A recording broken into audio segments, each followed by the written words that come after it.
Mes frères, ne mêlez pas de partialité à la foi de notre Seigneur glorieux, Jésus-Christ. Supposons en effet qu'il entre dans votre assemblée un homme avec un anneau d'or et des habits resplendissants, et qu'il y entre aussi un pauvre avec des habits sales. Si, plein d'attention pour celui qui porte les habits resplendissants, vous lui dites « Toi, assieds-toi ici à cette place d'honneur », tandis que vous dites au pauvre « Toi, tiens-toi debout, là-bas », ou bien « Assieds-toi au bas de mon marchepied ». Ne faites-vous pas en vous-même une discrimination ? Et n'êtes-vous pas des juges au raisonnement mauvais ? Écoutez, mes frères bien-aimés, Dieu n'a-t-il pas choisi ceux qui sont pauvres, du point de vue du monde, pour qu'ils soient riches de foi et héritiers du royaume qu'il a promis à ceux qui l'aiment ?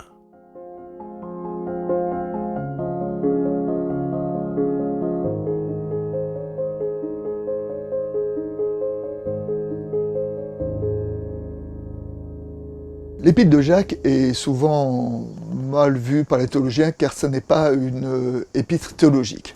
Ce n'est pas une épître théologique en ce qu'elle ne développe pas ce qui est le cœur de l'évangile, qui est la révolution de la justification par la foi, mais je dirais que c'est un traité sur la vie pratique dans l'Église.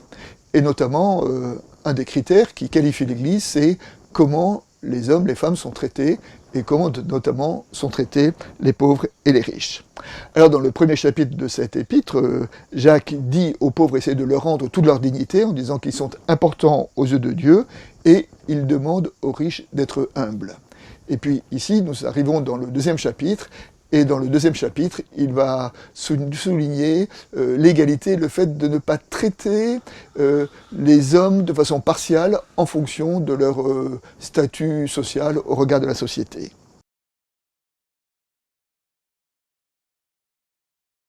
Jacques dit, si un riche se présente dans l'église, ne lui présente pas la meilleure place, alors que tu ne laisses qu'un escabeau aux pauvres, parce que Dieu n'est pas partial, ne fait exception de personne. Alors on comprend cela, c'est vrai, mais pour être très honnête, nous le vivons pas tout à fait.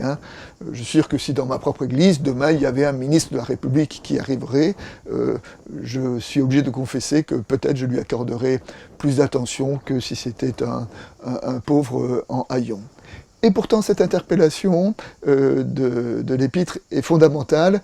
Elle est fondamentale parce qu'elle est spirituelle. Elle nous rappelle l'infinité dignité de chaque humain devant Dieu et donc l'infinité dignité que nous devons lui accorder.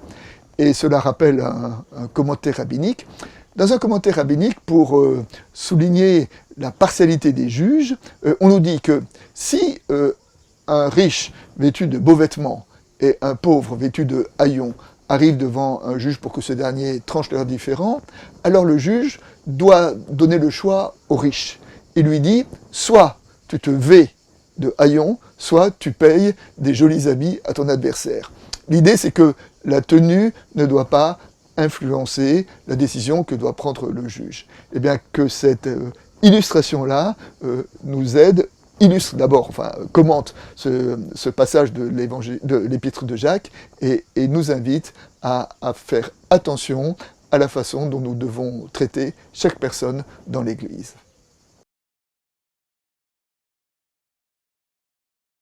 Lorsque Jésus prend un malade qui n'entend pas, qui ne parle pas, et qui lui rend l'écoute, et qui lui rend la parole, qu'est-ce qu'il fait ?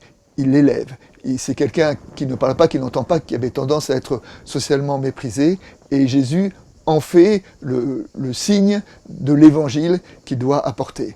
Et en cela, Jésus illustre ce renversement de l'évangile que Marie a si bien formalisé dans son cantique lorsqu'il a dit à propos de Dieu qu'il élève les humbles et qu'il renvoie les riches les mains vides.